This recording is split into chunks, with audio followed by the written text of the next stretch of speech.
Bonsoir à toutes et à tous, bienvenue à cette rencontre qui est donc ce soir organisée dans le cadre du programme Décrypte qui est porté par l'INALCO en partenariat avec la BPI et la BULAC, et tout cela dans le cadre du programme Décrypte, le dispositif d'étude des crises et des récits civilisationnels par la pluridisciplinarité et les terrains.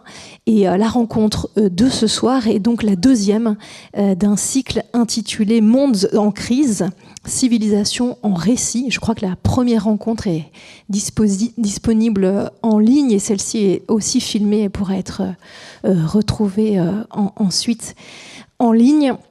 Alors le point de départ de la discussion de ce soir, c'est le constat que nous vivons dans un monde où les guerres ne sont plus menées seulement au nom de la conquête de territoires ou de ressources à capter, mais au nom d'une civilisation qui serait à défendre. C'est un discours qu'on a entendu du côté du président russe, par exemple, pour préparer l'invasion de l'Ukraine. C'est un discours qu'on entend aussi dans les guerres du Moyen-Orient, dans les conflits armés du Sahel.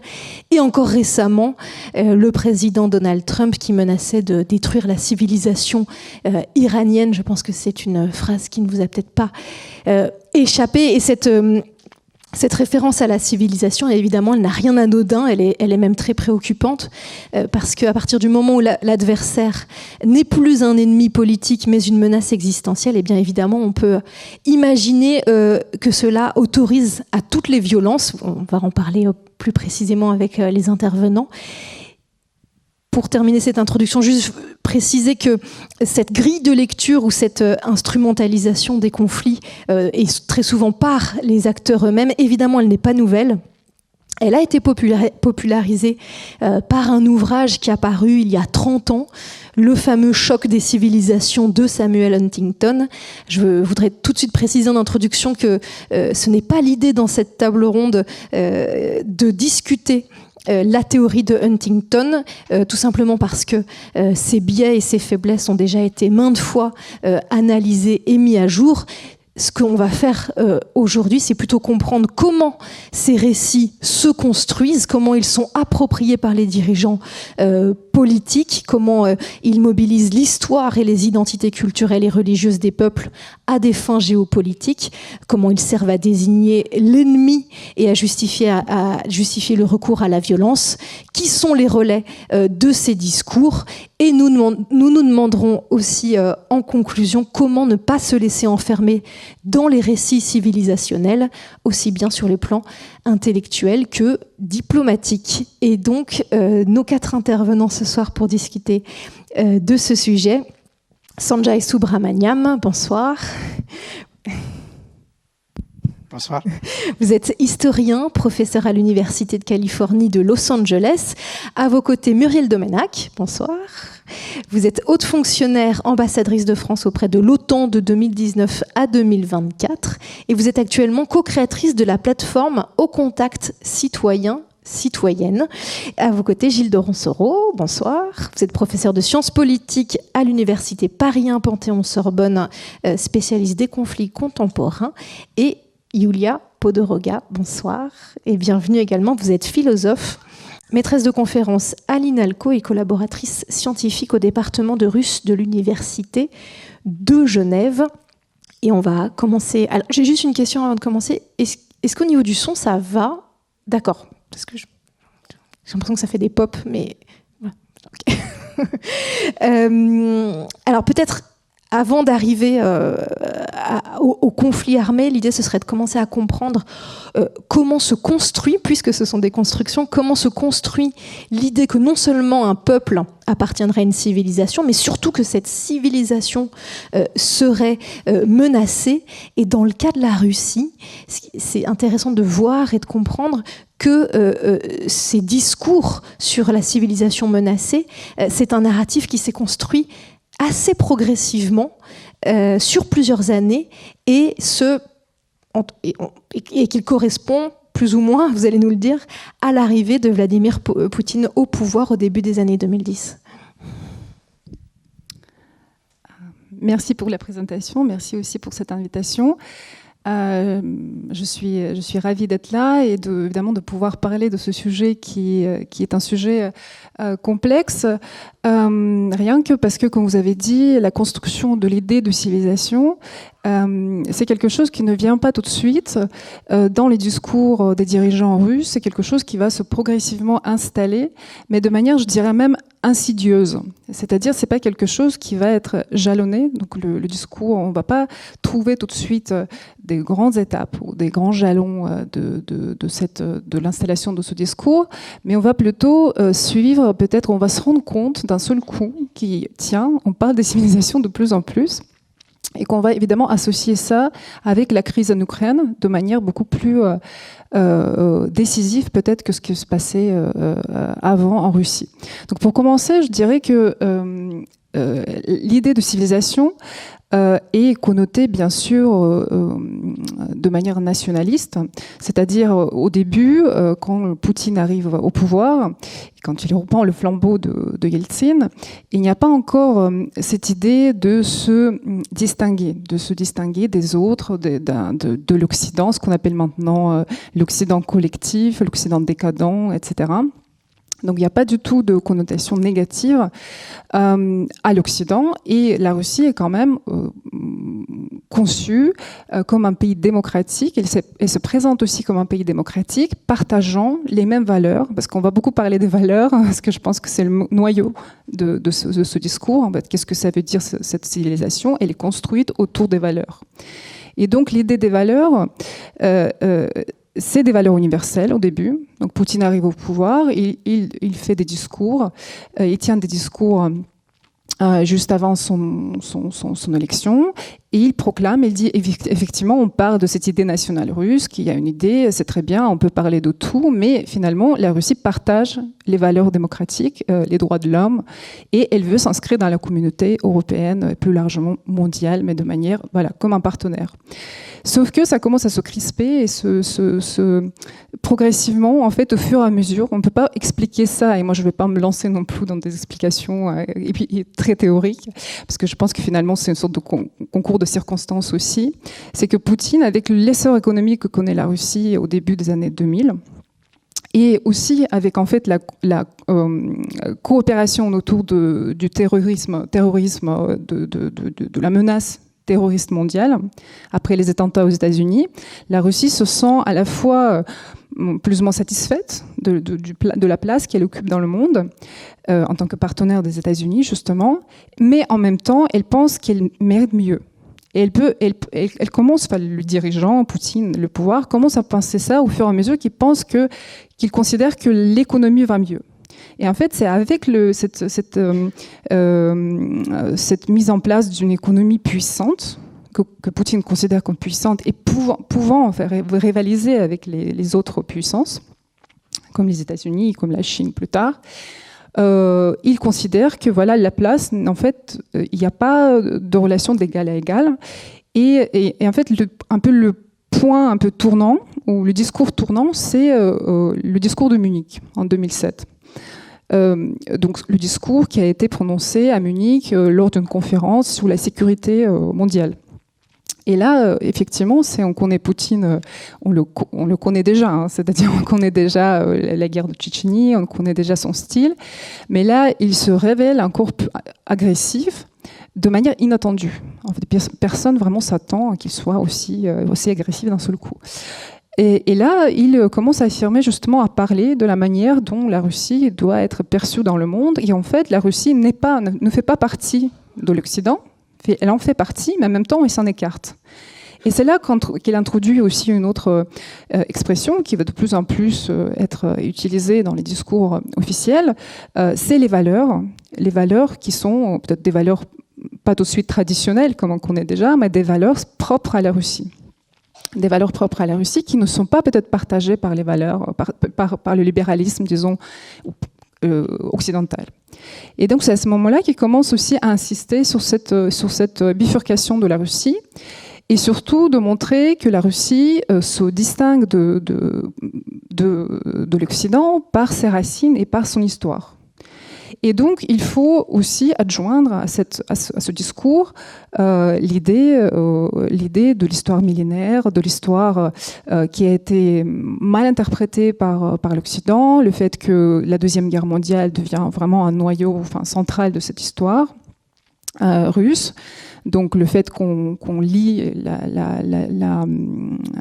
donc on parle toujours des États-Unis comme un acteur clé pour la victoire des Alliés contre l'Allemagne nazie, mais en fait c'est la Russie qui a contribué beaucoup plus.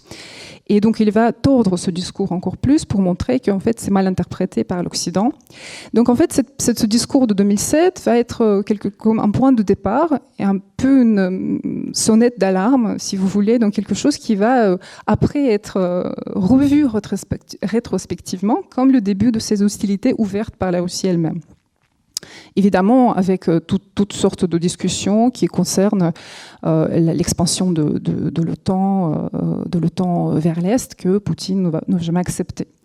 Et donc, à partir de ce moment-là, on va avoir une série de discours autour de l'idée de ce pays ou cet état-civilisation qui va être d'abord, qui va passer donc en 2000, disons autour de 2011 par cet article programmatique sur la nation, sur l'idée nationale russe, où il va effectivement refaire tout un récit autour de la Russie, sa grandeur, et ensuite qui va déboucher à ce qu'on appelle le concept de la politique extérieure russe en 2023.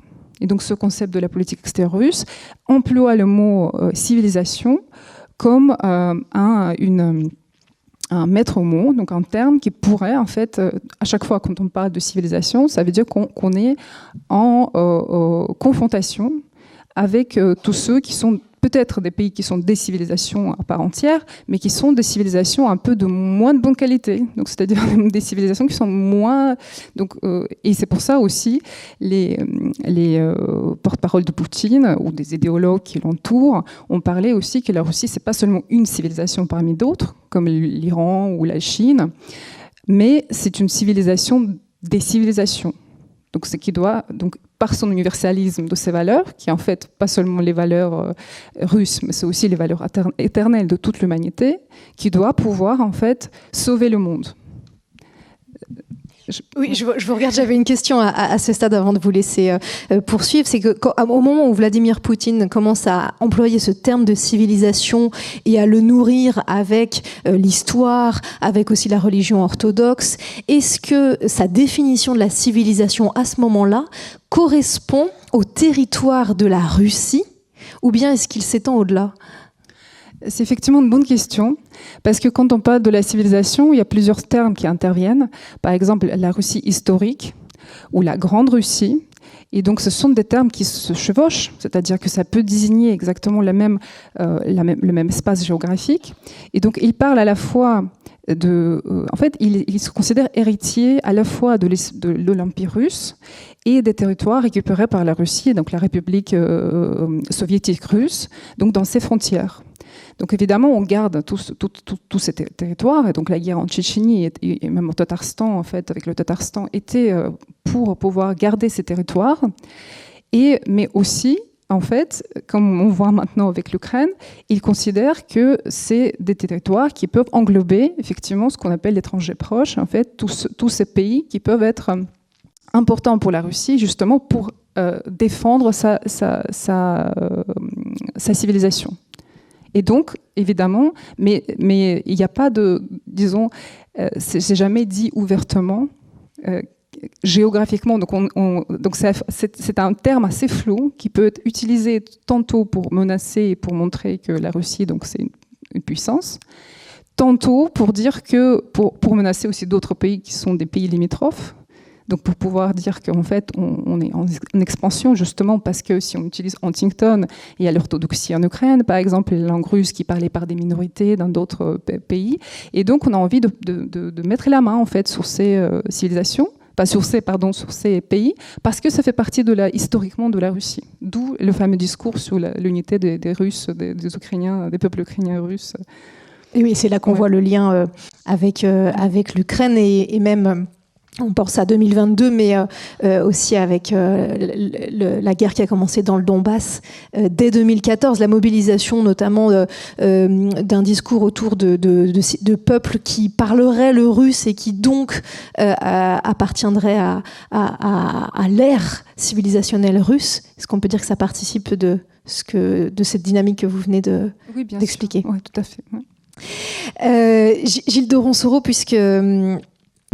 que ce soit sur la Russie ou ailleurs, quand on a commencé à préparer cette table ronde, vous m'avez alerté sur le fait que, c'est vrai que là on a beaucoup parlé de Vladimir Poutine, un dirigeant, une personne qui incarne à un moment ce tournant dans cette rhétorique, mais c'est important de rappeler que ces discours-là, ils ne sont pas forcément uniquement le fait de dirigeants plus ou moins illuminés, mais qu'en fait ils imprègnent vraiment tout l'appareil d'État, et qu'une politique étrangère qui se fait au nom de valeurs civilisationnelles, c'est quelque chose qui a d'abord imprégné toutes les structures, en tout cas une partie des structures de l'État.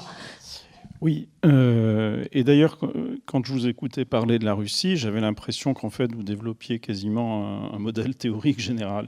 C'est-à-dire qu'on revoit les mêmes phénomènes depuis extrêmement longtemps, c'est-à-dire que la définition d'une civilisation, ça a deux caractéristiques. Premièrement, c'est une négation du droit. Enfin, cette définition-là de la civilisation, c'est une négation du droit, parce que tout d'un coup, c'est la possibilité d'intervenir pour protéger, entre guillemets, des minorités. Les pays occidentaux l'ont fait, par exemple, dans l'Empire ottoman, protection des minorités chrétiennes ou autres.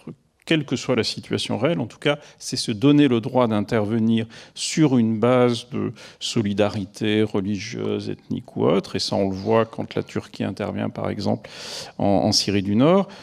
Enfin, dans le nord de la Syrie, plutôt, c'est aussi au nom de cette solidarité ethnique ou la politique de la Turquie dans les années 90 par rapport à l'Asie centrale.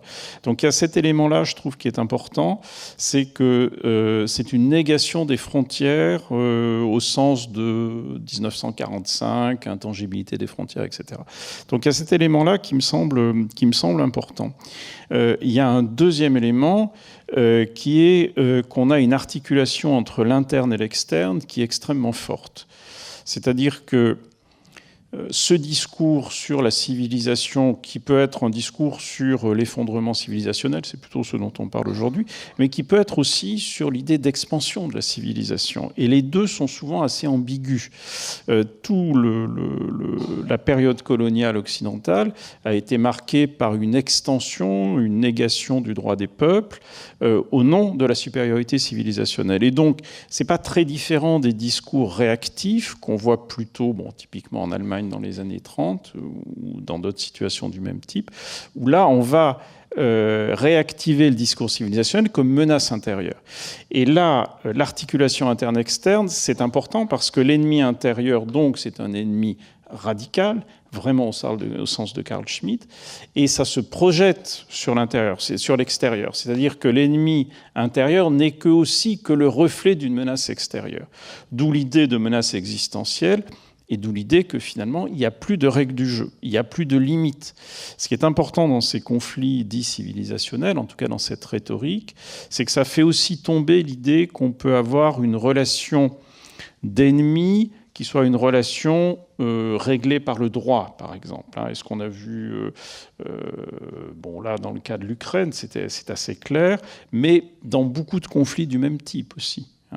Par exemple, toute la rhétorique israélienne depuis 1948, fondamentalement, c'est de dire on représente la civilisation occidentale par rapport à une civilisation inférieure qui est la civilisation moyen-orientale. Donc il y a quelque chose d'extrêmement orientaliste là-dedans. Et du coup, ça fait sauter l'idée qu'il puisse y avoir des limites de type respect des frontières ou respect en tout cas des peuples. Et progressivement, ça enclenche des dynamiques extrêmement violentes. Et donc je crois que quand vous mettez ensemble le non-respect des frontières, l'idée qu'on peut intervenir au nom de la civilisation dans d'autres pays, plus le fait que, indissociablement, c'est une liquidation de l'ennemi intérieur, on a une dynamique qui, à certains moments historiques, devient extrêmement dangereuse. Par exemple, là, tout le Moyen-Orient, je pense, est un exemple assez clair des projections civilisationnelles de part et d'autre, d'ailleurs. Mais on a aussi sur des choses, j'allais dire, plus marginales, mais qui sont importantes symboliquement. C'est par exemple la réorganisation des rapports entre ethnies au sein des États-Unis. Clairement, il y a une marginalisation des Noirs, notamment, aussi d'autres groupes comme les femmes, etc. C'est le retour à une domination d'hommes blancs, essentiellement. En tout cas, c'est le projet de l'administration Trump. Et ça se voit comme par hasard dans le fait que les réfugiés, enfin en tout cas les blancs sud-africains, obtiennent mécaniquement un statut de réfugié politique aux États-Unis. Voilà. Et donc, on peut multiplier les exemples. On a donc cette interpénétration très forte. Gilles de Roncereau, vous êtes spécialiste des guerres civiles et vous avez notamment beaucoup travaillé sur la guerre civile syrienne. Comment est-ce que dans le cadre d'une guerre civile qui a priori oppose des personnes d'une même nationalité, comment cette dynamique du récit civilisationnel va aussi imprégner ces conflits-là, et qu'est-ce que ça change, notamment dans la façon dont l'ennemi est désigné, l'autre, la fabrication de cette altérité radicale à l'intérieur d'une même nation? Alors, il y a plusieurs dimensions. Il y en a une qui saute aux yeux, c'est la façon dont le régime de Bachar el-Assad s'est justifié en mettant en avant sa soi-disant protection des minorités, notamment chrétiennes.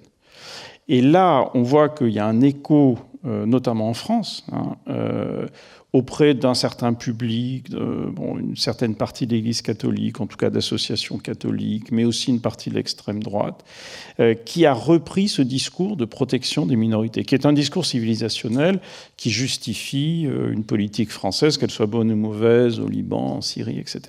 Donc on a déjà cet aspect-là. C'est loin d'être quelque chose d'interne. On a un deuxième discours civilisationnel qui est clairement celui des Kurdes, où là, on a un projet qui n'est pas appuyé sur un État, mais qui est appuyé sur des institutions culturelles, politiques, et qui est un discours de rupture avec l'idée qu'il y aurait quelque chose comme une nationalité syrienne, qui serait quelque chose d'englobant, et voilà.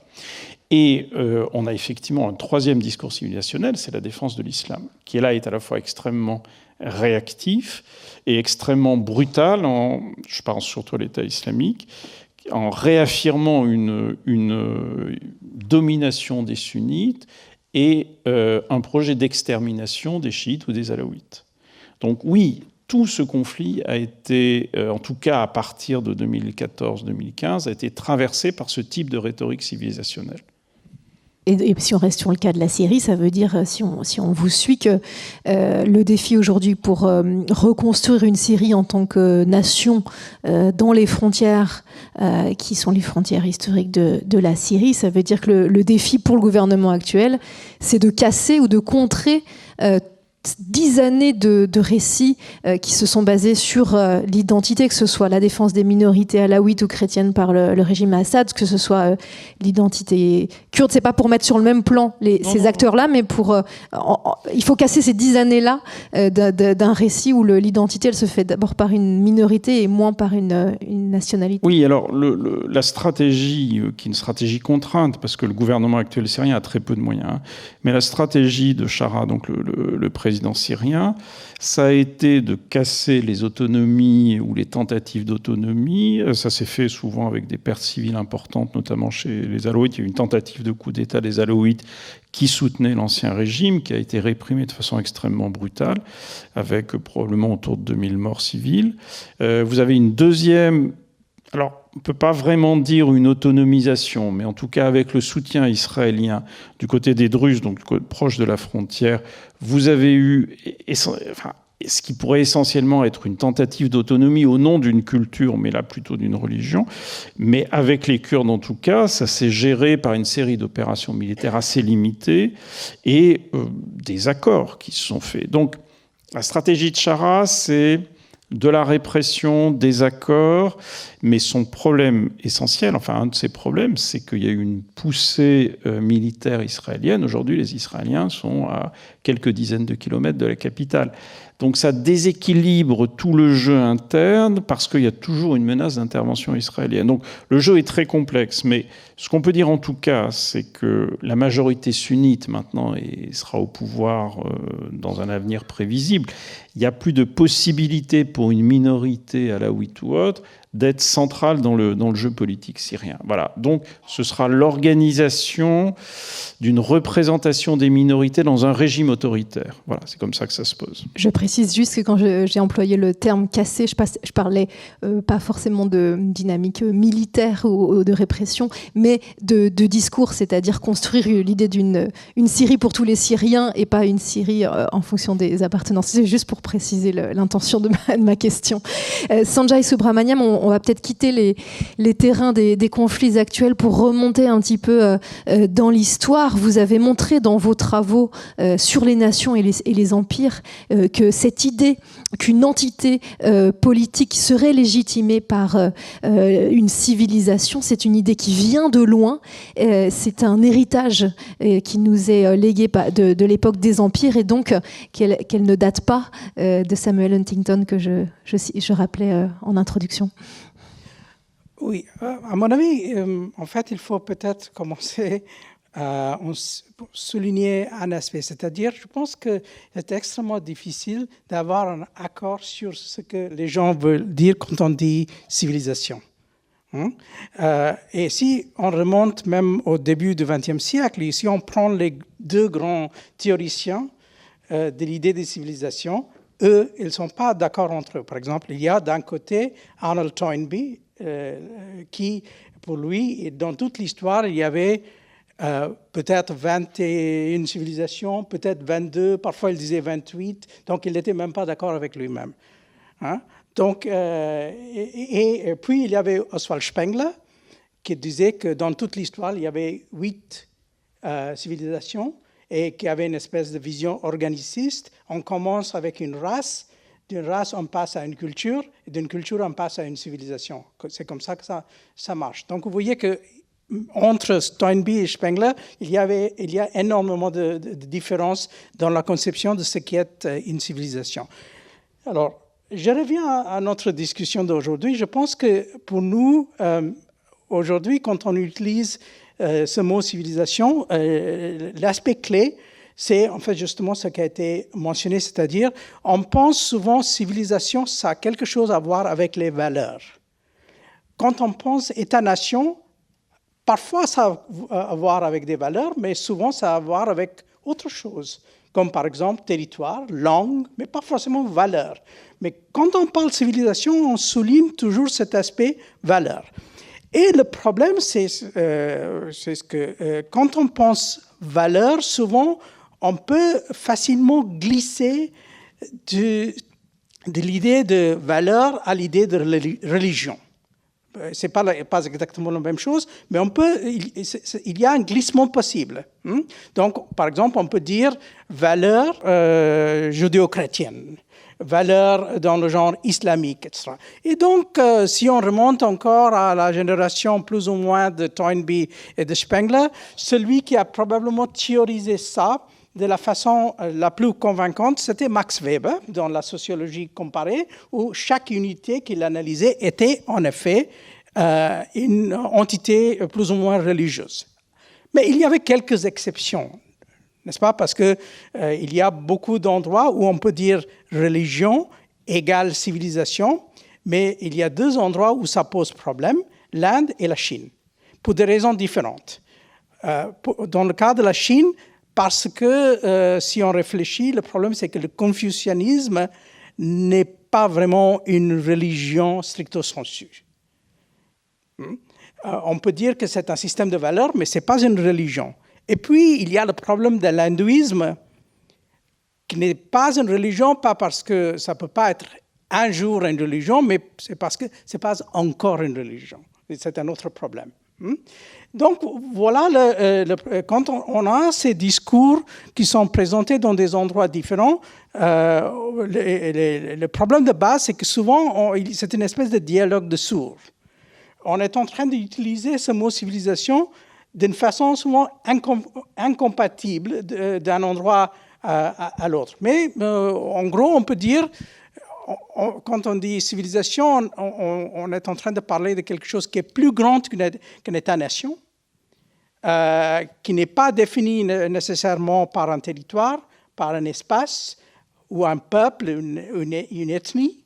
C'est quelque chose qui est grand et vague. Et cet aspect, en fait, c'est pour cela que ça peut être mobilisé d'une façon extrêmement dangereuse, parce qu'il n'y a pas de limite quand on parle de civilisation. On ne sait pas très bien, quand on dit civilisation, où ça s'arrête.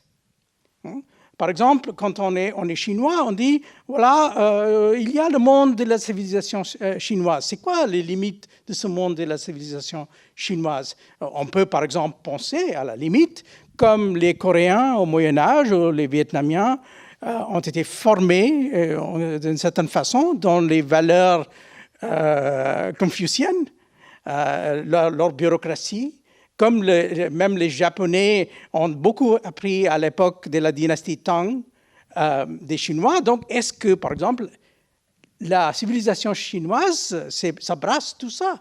Est-ce qu'on peut penser à tout ce monde-là comme faisant partie de la civilisation chinoise? Vous voyez le danger que se pose quand on commence à parler de cette façon-là. Et de la même façon, par exemple, il y a des gens en Inde, et ça a commencé dans les années 1940, qui disaient la civilisation indienne, ça va beaucoup au-delà de l'Inde. Donc, par exemple, tout ce qui est l'Asie du Sud-Est, ça fait partie de la civilisation indienne, parce que au Thaïlande, au Cambodge, et même en Asie centrale, on retrouve les traces. Par exemple, si on dit le bouddhisme, c'est finalement une partie de la culture indienne. Donc, on peut avoir une vision absolument sans borne.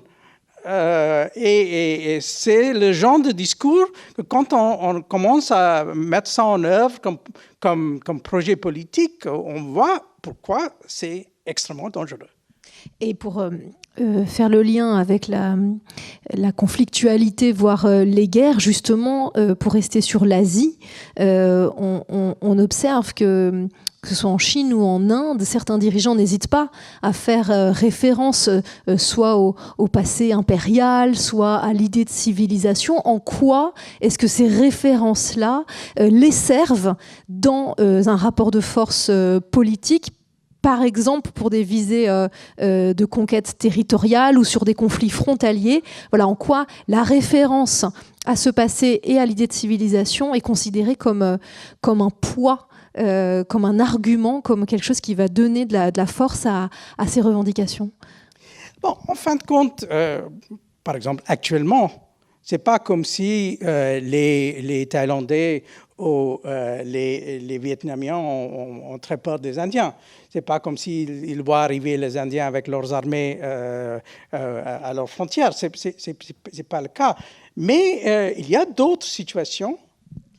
Il y a d'autres situations où on peut imaginer qu'on utilise cette espèce de discours civilisationnel pour justement contester les frontières.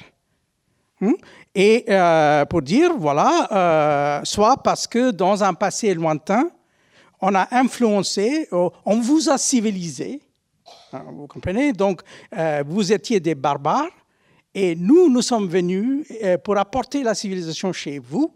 Et de ce fait-là, on a un certain nombre de droits historiques. C'est le genre de discours, souvent, qui fait partie, justement, de cette espèce de mise en œuvre de la civilisation comme arme de guerre. Mais je dis, il y a aussi une façon, disons, plus gentille, plus calme de parler de la civilisation en disant tout simplement, quand le Premier ministre indien va quelque part en Asie du Sud-Est, il va dire, bon, en fin de compte, on sait que vous avez tous appris de nous et tout cela, et c'est le sanskrit. Et bon, c'est une espèce de discours un peu vide. Mais ça fait... il y a une espèce de sentiment de supériorité et peut-être aussi d'humiliation quelque part, mais ce n'est pas très dangereux. Oui, mais justement, est-ce que ce n'est pas un peu contre-productif quand c'est utilisé à des fins, dans des cadres plutôt amicaux, comme vous le dites, mais ça peut avoir une dimension assez humiliante. Est-ce qu'il n'y a pas quelque chose de contre-productif, de dangereux, d'activer cet imaginaire-là face à un partenaire qui pourrait, à juste titre, en prendre ombrage et lui-même activer tout un discours sur la civilisation menacée, humiliée de l'autre? Tout à fait. En fait, il y a un grand sujet que je pense qu'il faut trouver le moyen de le traiter parce que c'est un sujet très compliqué. C'est le problème de savoir, par exemple, aujourd'hui, dans le 21e siècle, à qui appartient le bouddhisme. Parce que les Indiens, parfois, ont tendance à dire c'est nous le pays d'origine, même si techniquement le Bouddha était né au Népal. Bon. Mais la réalité, c'est qu'il n'y a pas de bouddhistes en Inde, ou presque pas. Donc, effectivement, les Chinois ou les Coréens ou les Japonais ou les gens au Thaïlande, etc., ils ont le droit de dire qu'en fin de compte, c'est peut-être vous à l'origine, mais dans la réalité, c'est nous qui détenons ce qu'est le bouddhisme. Mais vous voyez que tout cela, ça se joue. Ça se joue, par exemple, même pour la politique de pèlerinage. Quand les étrangers, les Japonais ou les Coréens viennent en Inde pour visiter, par exemple, les lieux saints bouddhistes qui se trouvent donc, dans l'état de Bihar, là, à Bodh Gaya ou des endroits comme ça, il y a parfois une espèce de petit bras de fer autour de ces questions-là, de savoir, cette civilisation bouddhiste, finalement, qui parle pour la civilisation bouddhiste? Qui a droit de dire que c'est à nous, finalement? Muriel Domenac, pour finir ce premier tour de table, j'ai rappelé tout à l'heure votre parcours de diplomate.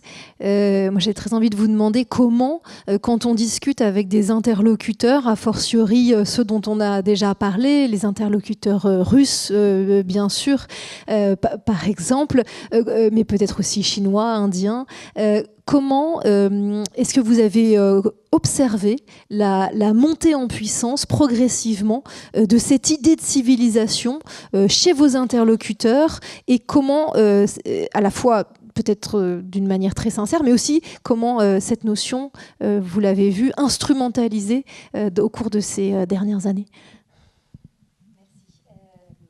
Je n'ai pas fait la bonne chose. Voilà, ça marche. Merci beaucoup. Je suis honorée d'être parmi vous, n'étant pas du tout universitaire, mais ayant quand même le goût de la réflexion. Je suis également présidente du conseil d'administration de l'IEP de Lille.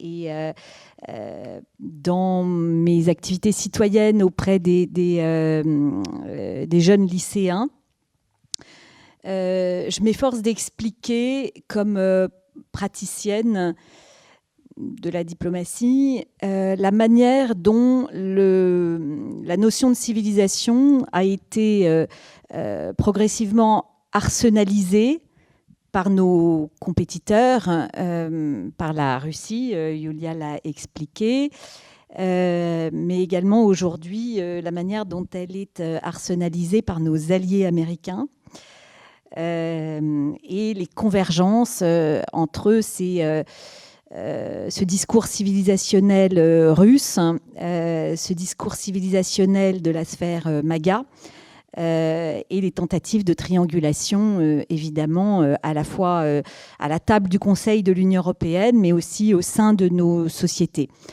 Je vais me concentrer là-dessus dans mon propos, mais j'aurais beaucoup de choses j'aurais beaucoup de choses à dire en écho aux interventions des uns et des autres. Je dois dire que j'ai grandi en Chine aussi. Il se trouve que mon père était sinologue et donc ce que vous dites a pas mal d'écho. J'ai toujours entendu chez moi adresser à mon père un discours civilisationnel sur la Chine qui reflétait en grande partie l'instrumentalisation de ce propos par les Chinois. Bon, je ferme la parenthèse. Je me concentre sur mon expérience diplomatique. Alors, D'abord, on a commencé par le déni. Le déni, c'est une force extrêmement puissante en diplomatie. Également, c'est une force puissante chez les individus. Mais en diplomatie, le déni il consiste, je dirais, à ne pas croire à ce qu'on sait ou à ce qu'on entend. Et Yulia faisait référence à ce discours de Vladimir Poutine à la conférence de sécurité de Munich en 2007. Il est tout à fait exact. Moi, je travaillais au centre d'analyse et de prévision du ministère des Affaires étrangères à l'époque, donc où on est quand même payé pour écouter, réfléchir, se décentrer. Il est tout à fait exact que nous n'avons pas vraiment pris la mesure de ce discours qui pourtant revendiquait une forme de différentialisme civilisationnel pour poser la Russie comme un État civilisation. D'autres l'ont fait. Et en fait, nous post-rationalisions le discours de Poutine en disant, et c'est un élément de langage que j'ai utilisé jusqu'à février 2022, quand j'étais ambassadrice auprès de l'OTAN, je l'ai été jusqu'à la fin, jusqu'au deuxième semestre 2024. Pardon, j'aurais dû préciser que j'ai eu tout un parcours dans les affaires de sécurité. Depuis le début de ma carrière en 1999, j'ai essentiellement travaillé dans les affaires de sécurité extérieure, intérieure. J'ai été consul général à Istanbul aussi, ce qui m'a amené à d'autres affaires de sécurité. Je ferme cette parenthèse.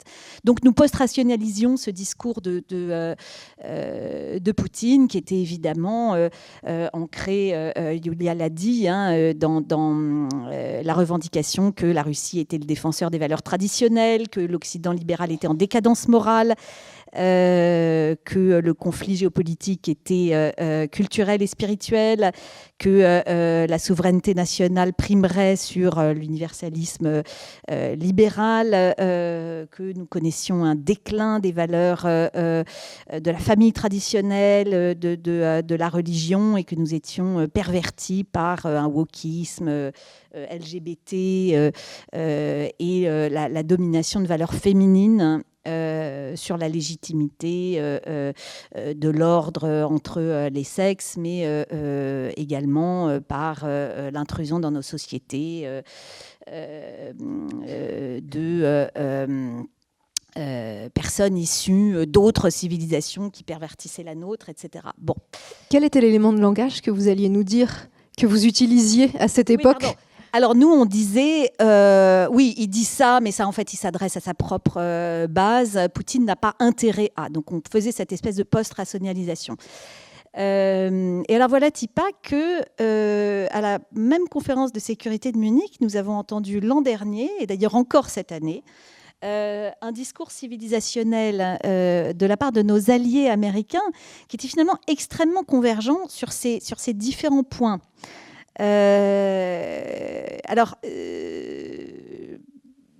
Moi, je servais comme ambassadrice à l'OTAN à la fin de la première administration Trump. On voyait poindre pas mal de ce discours. Et là aussi, on post-rationalisait. On disait, mais les Américains n'ont pas intérêt à. Ils disent ça, mais ils ne vont pas le faire. Ils s'adressent à leur base. D'ailleurs, cette année, deuxième administration Trump, on a des gens qui ont muté sociologiquement. Ce ne sont plus les adultes dans la pièce de la première administration Trump. Ce sont des gens qui sont de véritables idéologues, puissamment nourris par ce qu'on appelle les dark enlightenment, les lumières sombres. Et donc un véritable révisionnisme réactionnaire, c'est-à-dire c'est pas du conservatisme, c'est réactionnaire, avec un discours civilisationnel qui les amène, on sait qu'il y a une note du département d'État qui les amène à rechercher ce qu'ils appellent des alliés civilisationnels. J'y viendrai à la fin de mon propos, parmi nos États européens. Et néanmoins, avec toute cette mutation, avec le choc du discours de Vance l'année dernière à la conférence de sécurité de Munich, À ma grande stupéfaction, cette année, j'étais dans la salle, Marco Rubio fait un discours moins agressif, il ne parle pas de ce qu'on craignait, c'est-à-dire de nouveau la prédation sur le Groenland, et il ne dit pas ce qu'on redoutait plus que tout, c'est-à-dire qu'ils allaient faire activement pression sur l'Ukraine pour cesser le combat. Et du coup, son discours civilisationnel, on l'a complètement relativisé, on a cherché à se rassurer. On a dit finalement c'est la version soft, alors que en réalité c'est exactement la même matrice, avec vis-à-vis de l'Europe une espèce de théorisation quasiment de violence conjugale qui est en fait on vous bat parce qu'on vous aime. En russe, on dit biot значит любит. C'est une expression horrible d'ailleurs, mais malheureusement, je crois assez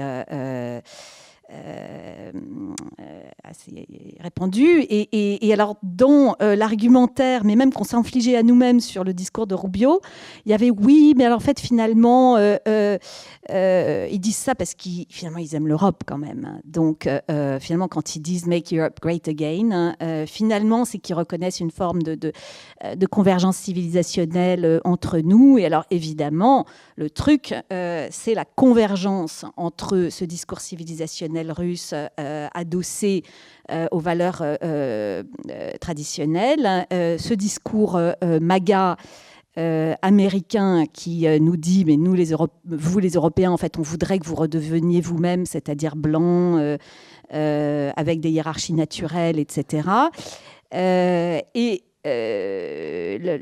La Russie étant quand même largement enlisée sur le terrain conventionnel, se livre à une rhétorique nucléaire qui prend pas vraiment. Du coup, elle nous livre, vous le savez, une guerre hybride à l'appui de ce récit, avec la recherche d'alliés civilisationnel, non seulement à la table du Conseil de l'Union européenne. Alors c'était évidemment le vaisseau amiral, c'était évidemment Orban.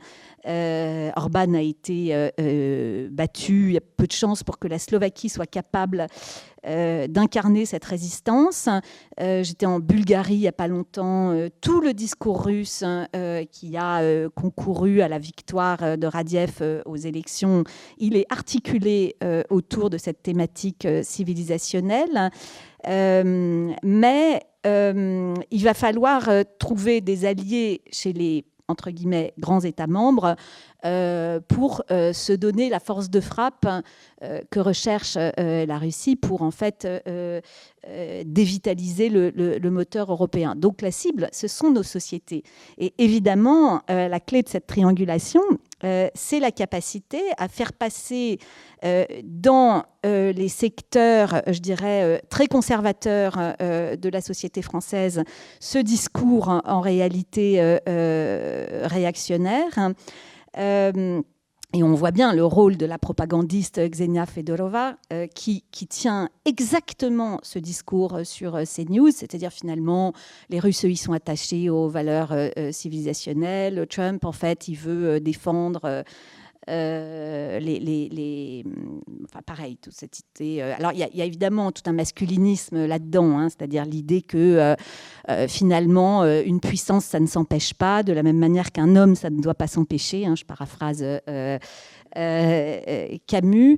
Et finalement cette recherche assez masochiste dans certaines élites conservatrices de trouver chez des gens qui montrent quand même de toutes les manières possibles, c'est-à-dire les Russes et malheureusement l'administration Trump aujourd'hui, un discours prédateur et une pratique prédatrice envers nous, eh bien, il y a cette espèce de truc un peu masochiste qui consiste à dire finalement ils n'ont pas tort et finalement ils nous veulent du bien. Là aussi, il y a une espèce quasiment d'intégration de la violence conjugale.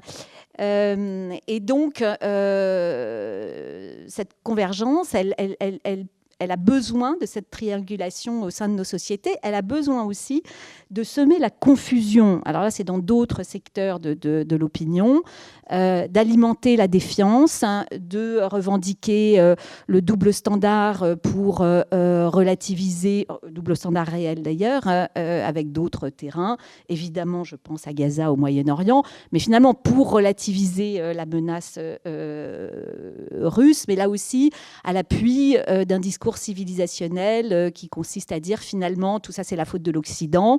Et en fait, la magasphère américaine est assez d'accord pour critiquer l'Occident. À la fois elle le revendique et elle le critique aussi tel qu'il s'est incarné dans la démocratie libérale. Voilà, donc je pense qu'on a témoigné de beaucoup de déni face à ce double discours civilisationnel. La question est de savoir si on se laisserait instrumentaliser par leur convergence.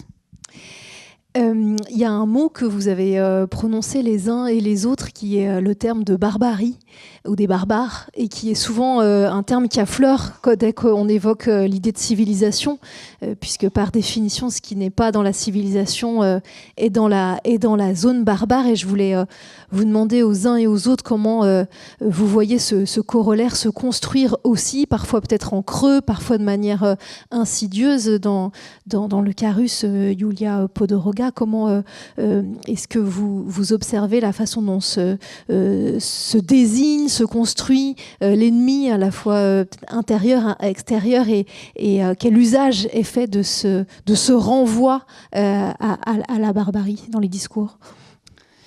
Oui, la barbarie est plutôt perçue comme le contraire de l'État civilisé.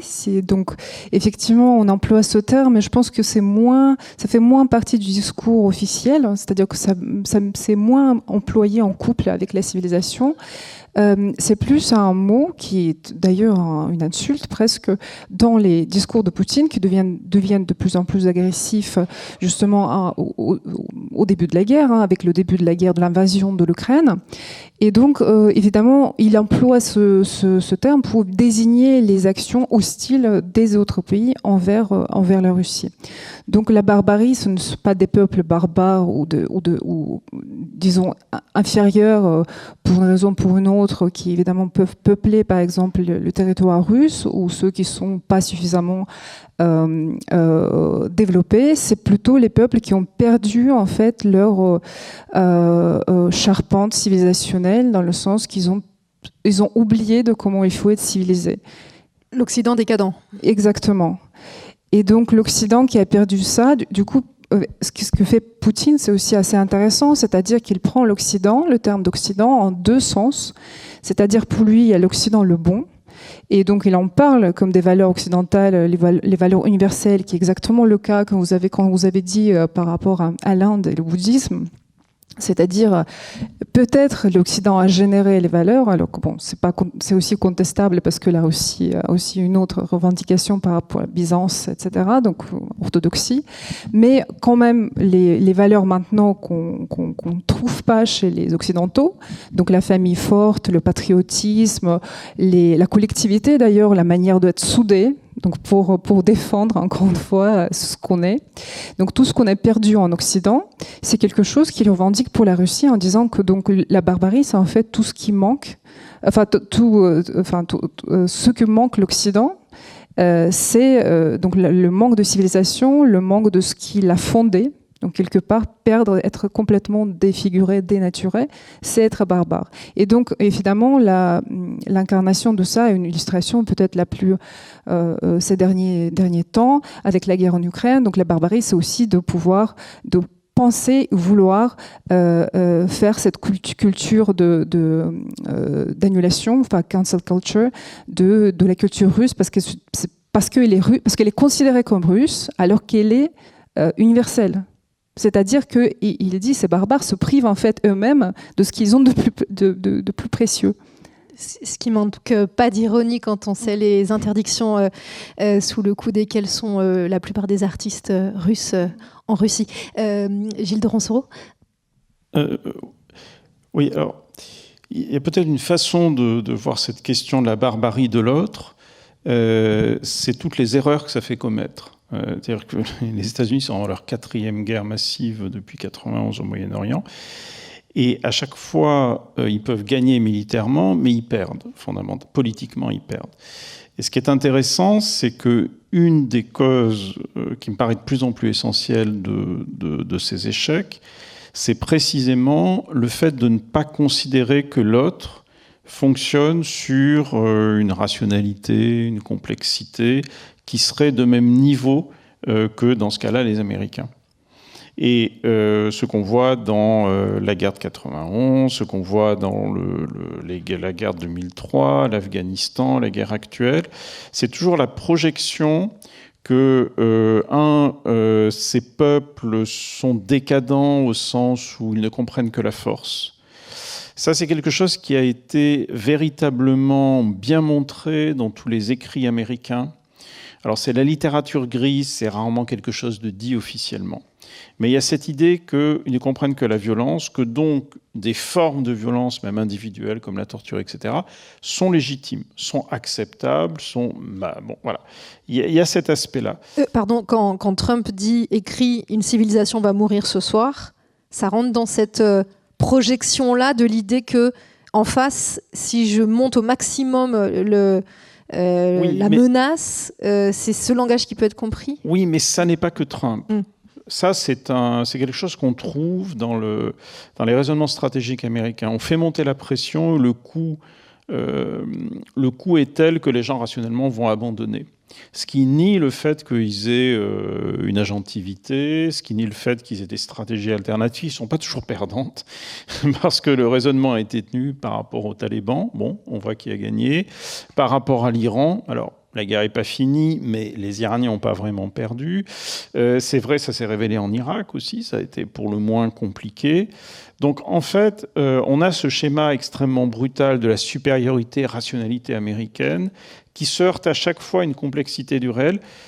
Et une façon de ne pas comprendre l'adversaire, c'est effectivement de le renvoyer à la barbarie. Ce qui n'est pas du tout le sens d'ailleurs du barbare grec, hein. C'est vraiment une conception d'infériorité culturelle. Donc ça, je pense que c'est absolument central. Et la deuxième chose paradoxale, c'est que cette infériorité culturelle, dans ce cas-là, Moyen-Orient, mais il y aurait d'autres exemples, permet progressivement de créer des zones de violence absolue. Par exemple, on sait maintenant très clairement que l'action des forces spéciales américaines en Afghanistan a été une des causes majeures de la défaite américaine. Mais loin d'amener un retour critique sur ces pratiques d'exécution extrajudiciaire, etc., qui ont en fait monté la population contre les Américains, on a au contraire une légitimation de ça. Vous savez, la blague horrible, mais je trouve assez éclairante, si on avait torturé en Algérie, on n'aurait pas perdu la guerre. Bon, et c'est exactement ça. Et je pense que là, il y a quelque chose qui est central dans notre projection. C'est-à-dire, plus on perd, plus on considère l'autre est barbare, et plus on considère qu'on n'a pas tapé assez fort. Et c'est là le danger. C'est qu'il y a véritablement quelque chose comme ça qui est en train de se créer. Alors c'est vrai pour les Américains, mais c'est vrai dans d'autres situations aussi. Sanjay Subramanian. Comme je suis le seul qui habite les États-Unis, je dois quand même dire quelque chose d'un peu particulier qu'il faut souligner sur l'histoire des États-Unis. C'est-à-dire, si on commence avec l'époque d'Andrew Jackson, au début du 19e siècle, il y a tout le moment, quand la poussée de la frontière américaine, la conquête de tout ce territoire, et c'est basé sur une opposition civilisation-barbarie, parce que les gens, les indigènes ou les peaux-rouges ou les Indiens, comme vous voulez les appeler, ils sont considérés comme des gens dépourvus de traits civilisationnels. Ils sont donc des barbares dans le pire sens, pas dans le sens ancien. Et donc, il faut les écraser. ils n'ont pas de droit, ils sont même donc sujets à des politiques génocidaires, etc. Et on a même popularisé tout cela dans des genres littéraires comme des westerns, et puis ils sont venus les films, westerns, tout cela. Et c'est bien connu que les Allemands, y compris les nazis, étaient fascinés par les westerns et fascinés par ce rapport entre l'Américain blanc et qui écrasait donc ces gens qui étaient là devant la poussée du destin manifeste des États-Unis. Et donc, pour les Américains, je pense que c'est vraiment dans l'ADN des États-Unis comme pays. Ce rapport entre nous les civilisés et eux les barbares qu'on va écraser pour construire notre système politique. Je trouve aussi intéressant que, j'ouvre et je ferme cette parenthèse très rapidement, parfois dans la violence à Gaza, les Israéliens parfois ont récupéré presque textuellement le discours de Weston. Presque textuellement. Donc, voilà, il y a cette idée. Dans d'autres situations, par exemple, en Inde, on a aussi une situation où, dans les régions à la frontière de l'Inde, parfois on a cette espèce de rapport devenu très difficile. Par exemple, les gens de l'Inde du Nord ont beaucoup de mal avec les gens qui sont là à la frontière avec la Birmanie, avec la Chine et ainsi de suite, des gens qui, dans leur apparence, sont un peu différents. Et c'est bien connu, ils sont traités, même dans une ville comme Delhi, si vous venez d'une province du Nord-Est, et si vous cherchez un appartement, les gens ne sont pas prêts à vous louer un appartement parce qu'on considère que vous n'êtes pas des gens civilisés. Et on le dit ouvertement. Donc, vous êtes citoyen de l'Inde, mais à l'intérieur de l'Inde, il y a déjà cette espèce de rapport avec les barbares. Donc, oui, il y a des situations assez intéressantes à l'intérieur d'un pays, dans la construction de l'histoire d'un pays, et puis aussi donc, dans des conflits qui se passent ailleurs, dans un contexte comme les États-Unis, au Moyen-Orient, etc. Muriel Domenac. Oui, je prends beaucoup de ce qu'a dit Gilles sur la manière dont alors là, je dis on parce que les forces françaises ont été également en Afghanistan. Il y a même eu un moment, donc la manière dont au sein de l'OTAN, a considéré qu'il fallait un emploi de la force, si nécessaire, disproportionné, comme on dit, face à des gens qui ne comprenaient que ça. La force, et je dois dire que j'ai un souvenir assez cuisant d'une période où les Américains venaient parler de contre-insurrection à Paris avec ce qui restait de notre mémoire opérationnelle de la bataille d'Alger. Et d'ailleurs, on sait que, comment s'appelait-il ce général Galloula, David Galloula, général français. Oui, voilà, c'est ça, le film de Pontecorvo, mais ce théoricien Galloula de la contre-insurrection avait pas mal alimenté la théorie américaine du surge.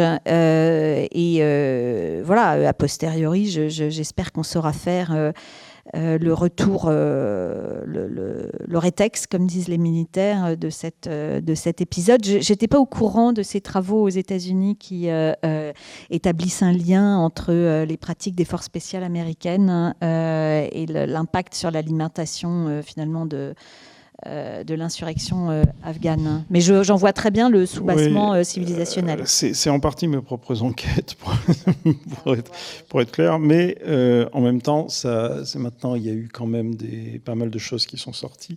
Et il y a beaucoup d'exemples très très précis où on sait que des exécutions un peu aléatoires, d'ailleurs, l'enseignement n'est pas toujours très bon.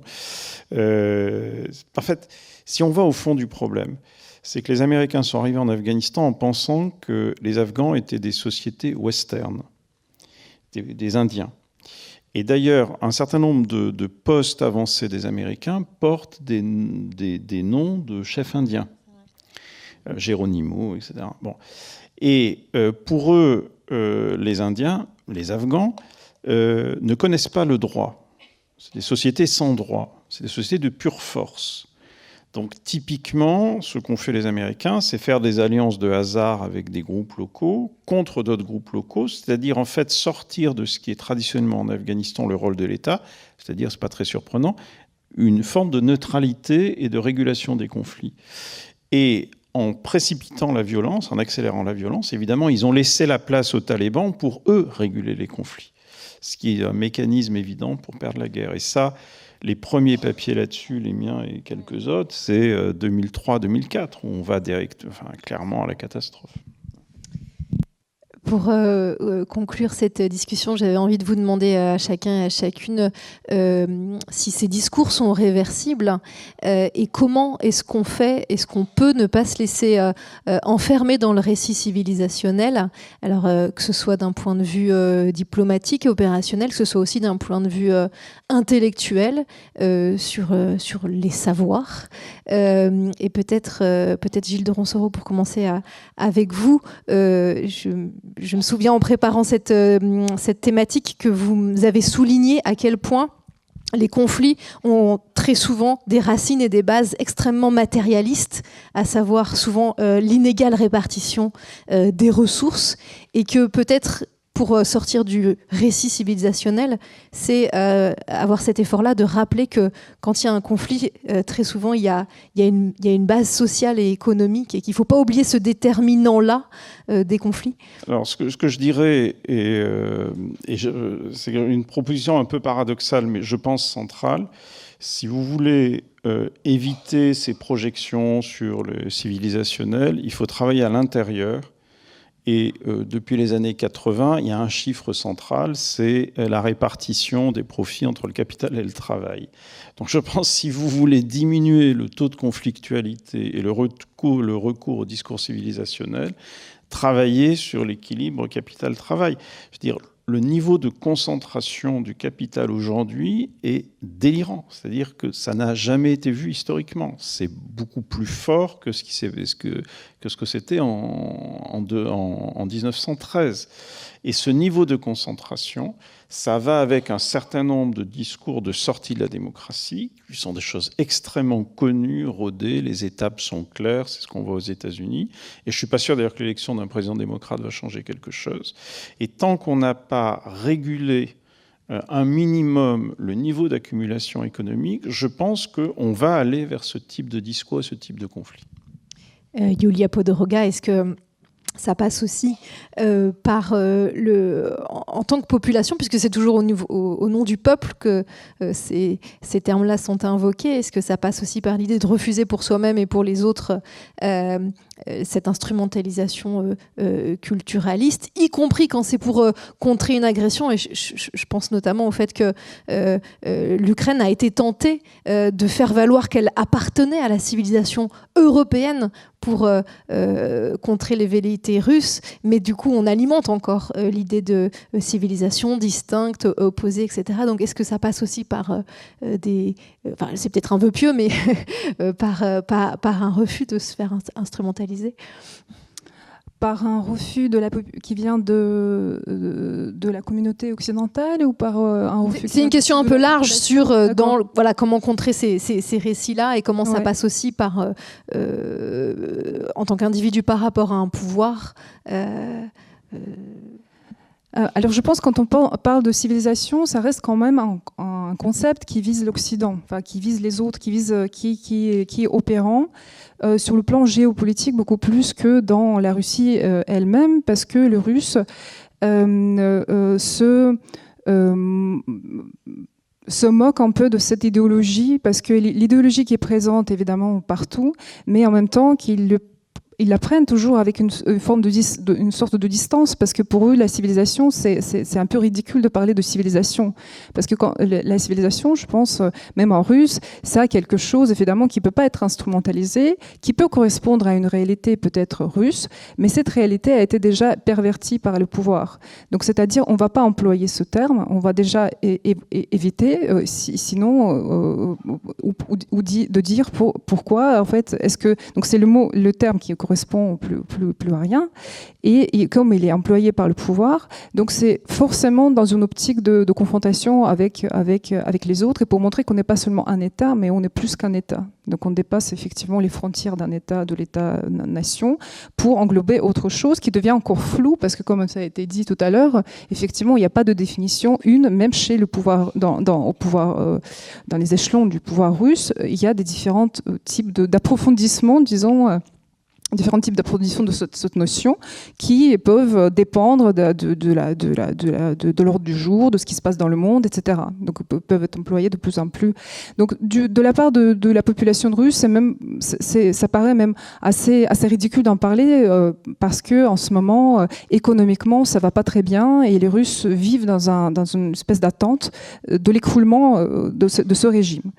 Et donc, de mon expérience, ce que j'entends des gens qui y vivent, c'est ce qu'ils disent. Il n'y a pas du tout. Donc, en fait, on ne parle pas du tout des discours de Poutine qui emploient en fait le mot civilisation. Donc, le récit civilisationnel ne marche pas tellement par rapport aux Russes eux-mêmes. Et donc, à ce moment-là, ce qu'il faut, quand on parle du contexte géopolitique, je pense comment il faut contrer, comment il faut se prémunir en fait, en tout cas de ne pas tomber en fait dans le langage, parce que quand on sait que le langage c'est quelque chose qui en fait et cible en fait quelque part inconsciemment toute la réflexion de tout le monde en fait, le langage c'est quelque chose qui permet en fait, qui s'installe sans qu'on se rende compte en fait certains éléments de langage justement. Et donc, si on essaie d'éviter ça, effectivement, ce qu'il faut faire, c'est essayer de peut-être retourner à une forme de généalogie de ces concepts pour pouvoir effectivement comprendre ce que ça veut dire. Et pourquoi en fait cette propension russe dans l'espace géopolitique notamment, pourquoi il faut parler de cette identité qui a été perdue au moment de la chute de l'Union soviétique et pourquoi on doit revenir à l'histoire russe pour récupérer en fait, et aussi le passé impérial. Donc pourquoi cette récupération est très importante en fait pour installer la Russie dans le monde, et pourquoi il faut, et donc peut-être il faut toujours replacer en fait dans le contexte historique aussi. D'où vient, donc évidemment c'est la pensée conservatrice, c'est la pensée nationaliste, c'est la pensée qui remonte au XIXe siècle, c'est aussi la manière de la Russie de trouver sa place dans le monde qui n'a pas toujours été très réussie. Et donc, évidemment, c'est aussi l'instrumentalisation, par exemple, de la littérature russe que pratique Poutine avec Dostoïevski, qui lui-même était évidemment pas du tout quelqu'un qui est une figure aussi, donc quelqu'un qui prônait en fait aussi cette idée nationale russe, qui essayait de la défendre. Et donc, du coup, il était celui qui maintenant peut alimenter aussi le discours russe. Et donc, par exemple, dans cette idée que la Russie est un pays supérieur historiquement, et culturellement, parce que c'est l'esprit russe, la mentalité russe, c'est la mentalité qui peut s'adapter, à la fois absorber toutes les autres mentalités, être supérieure à elles et en fait fédérer toutes les autres civilisations, toutes les autres pensées. Donc en fait faussement universaliste, mais en fait sous couvert en fait cette idée impérialiste en fait que Poutine essaie de. Donc je pense que c'est dans la réflexion quand même beaucoup et dans l'usage des concepts de ce discours, dans la déconstruction de ce discours à partir des concepts, de ce qu'on entend par là. Même si ça reste chaotique et c'est toujours dans chaque discours ça change un peu de contenu. Muriel Domenac, dans la triangulation que vous nous avez exposée tout à l'heure entre la Russie, l'Europe et les États-Unis, même question, peut-être plus adressée à vous en tant qu'Européenne et en tant que diplomate. Comment est-ce qu'on reste droit dans ses bottes quand l'interlocuteur en face vous renvoie à une identité très essentialisante et à ce discours? Comment est-ce qu'on renvoie quelque chose d'autre qui repolitise la relation? Voilà, je crois que c'est ça la clé, c'est de repolitiser la relation. Je suis d'accord avec les analyses des uns et des autres sur la civilisation comme révision du droit, en fait. La revendication de la civilisation comme amenant une forme de légitimité qui permet d'outrepasser à la fois le droit international et les droits et libertés individuelles. De la part des Russes, de la part des Magas, mais on l'entend aussi là au Sénégal, à l'appui d'un conspirationnisme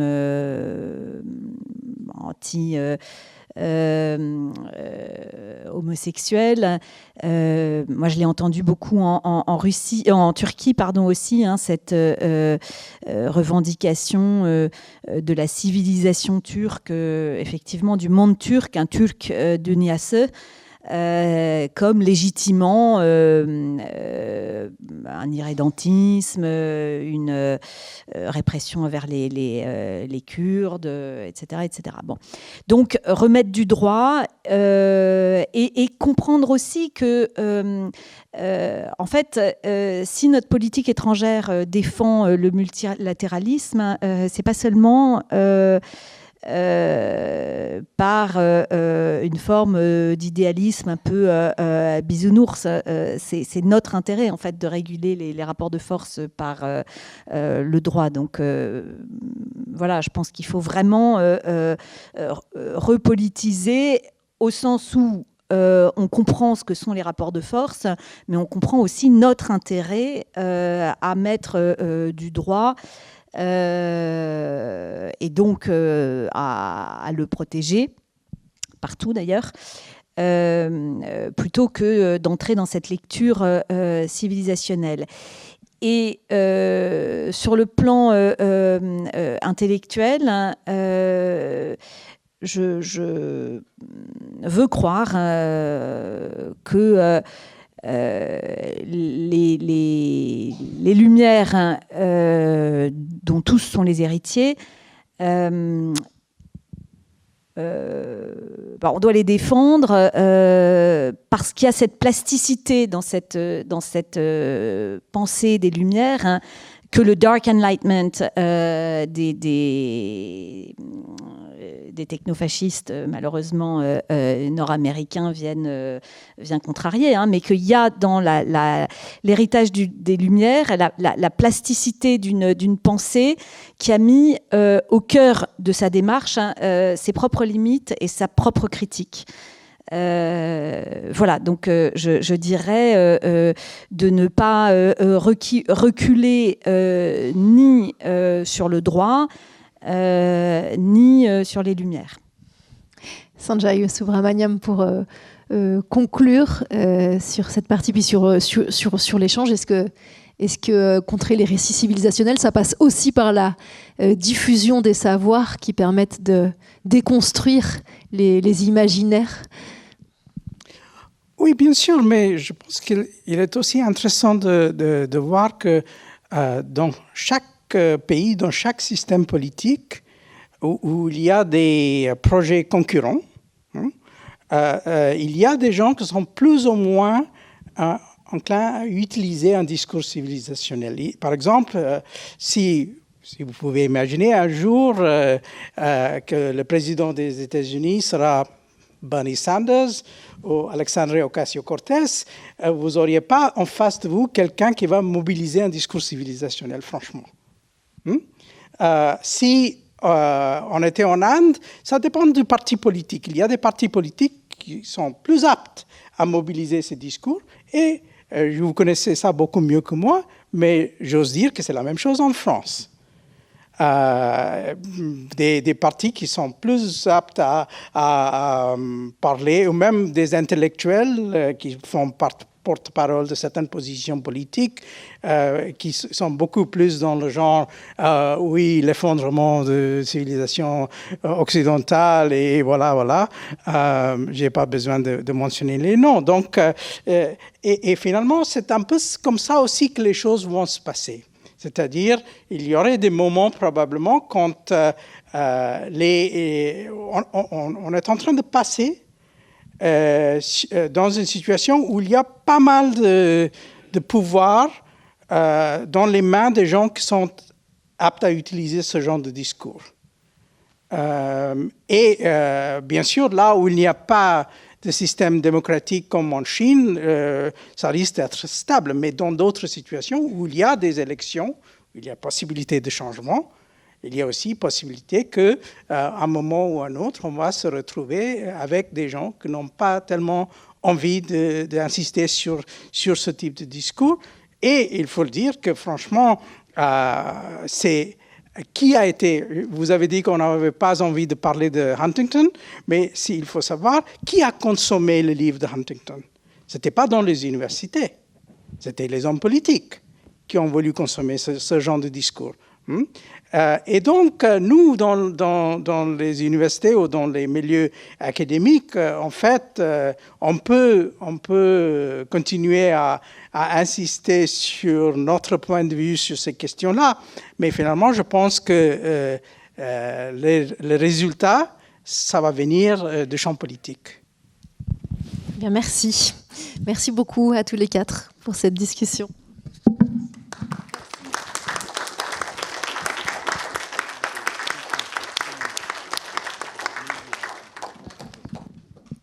Il nous reste 10 minutes avant la fin officielle de cette rencontre.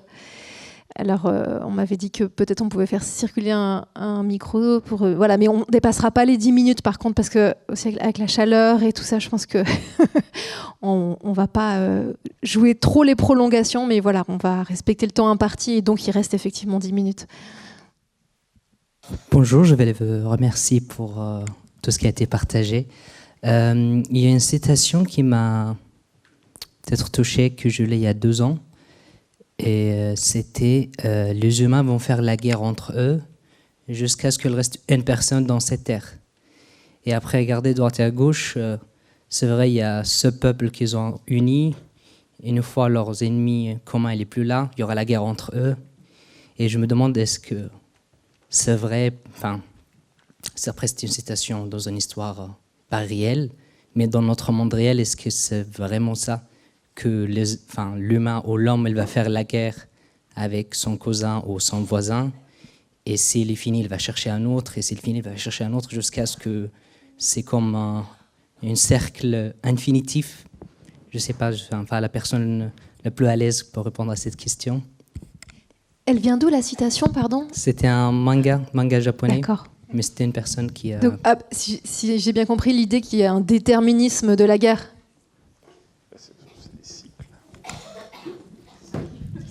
Ouais, je ne sais pas. Enfin, si la question c'est est-ce que la guerre implique la guerre, etc., en processus ascendant, effectivement, c'est pas quelque chose qui est impensable dans le monde d'aujourd'hui. Il y a déjà une montée de la conflictualité.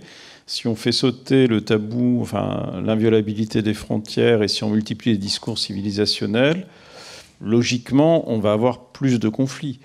Et ils vont être de moins en moins faciles à régler puisqu'il n'y a plus de multilatéralisme. En tout cas, les résoudre, en tout cas les stabiliser. Donc, oui, on va vers quelque chose qui est plus de conflictualité. Quand je disais tout à l'heure, le problème, c'est la concentration des médias, la concentration de l'économie, ce qui fait des systèmes politiques au centre, c'est-à-dire aux États-Unis, qui deviennent hyper instables. C'est-à-dire qu'on a quelqu'un comme Trump qui s'est totalement dégagé de tout ce qui le tenait à peu près lors de son premier mandat et qui aujourd'hui est en roue libre. Et ça, c'est conflictuel. Fondamentalement, ça déstabilise tous les systèmes de régulation.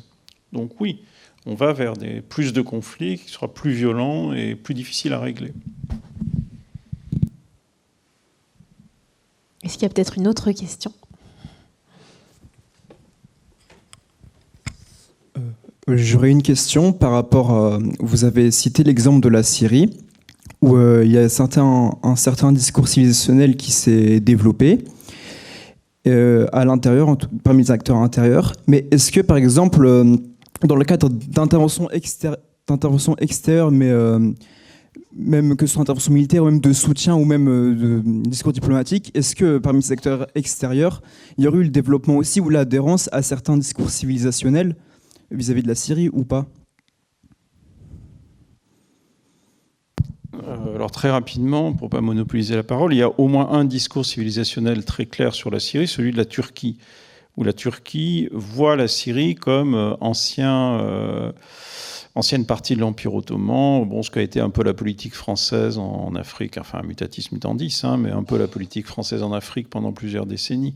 Oui, il y a l'idée qu'effectivement, il y a des lieux religieux que les Turcs ont le droit de protéger. Voilà.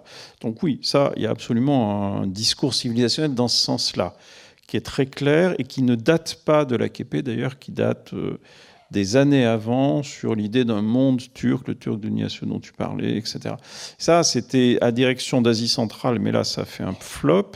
Et donc, c'est beaucoup plus sur les régions de Syrie et aussi d'Irak.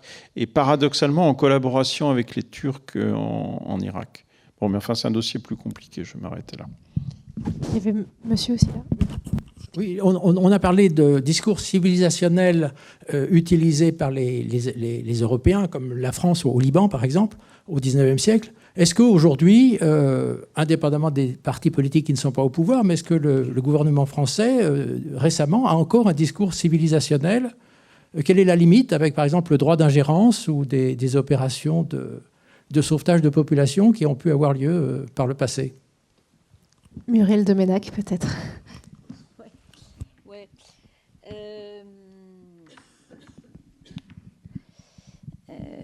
Pardon.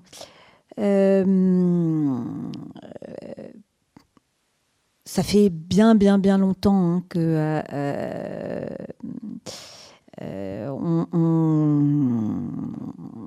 on manie plus le droit d'ingérence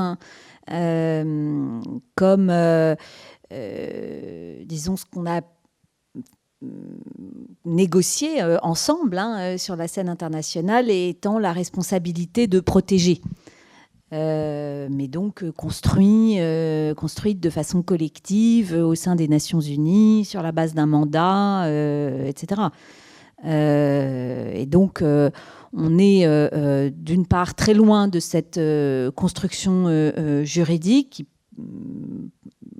pour ma part, et sans méconnaître les origines du droit d'ingérence, effectivement adossé à un discours civilisationnel de soutien aux maronites en 1860, si je ne me trompe pas. Je ne verrai pas dans la responsabilité de protéger une lecture civilisationnelle. Pour ma part, j'aurais pensé une bonne chose, qu'on s'attribue collectivement la responsabilité d'empêcher les massacres. Le problème, c'est que on n'y est pas parvenu et qu'aujourd'hui, on est à des années-lumière d'une telle responsabilité collective. Donc aujourd'hui, les autorités françaises ne parlent ni n'invoquent un quelconque droit d'ingérence et dans un monde complètement brutalisé, on en est revenu à la considération assez basique en fait, de défendre nos intérêts face à des menaces multiples et à une espèce de permacrise extérieure, climatique, de la démocratie, etc. Donc on est très très loin. On est très très loin. Et le terme de civilisation, je cherche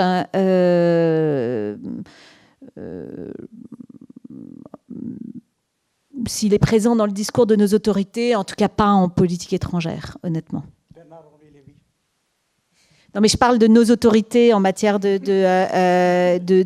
politique étrangère, et je cherche, comme je partageais tout à l'heure mes éléments de langage, je cherche à voir si il a figuré dans mes éléments de langage, et je vous dirai pas. Merci beaucoup, merci à tous les quatre pour tous ces précieux éclairages, et merci beaucoup d'être venus assister à cette discussion. Bonne soirée à tout le monde. Merci.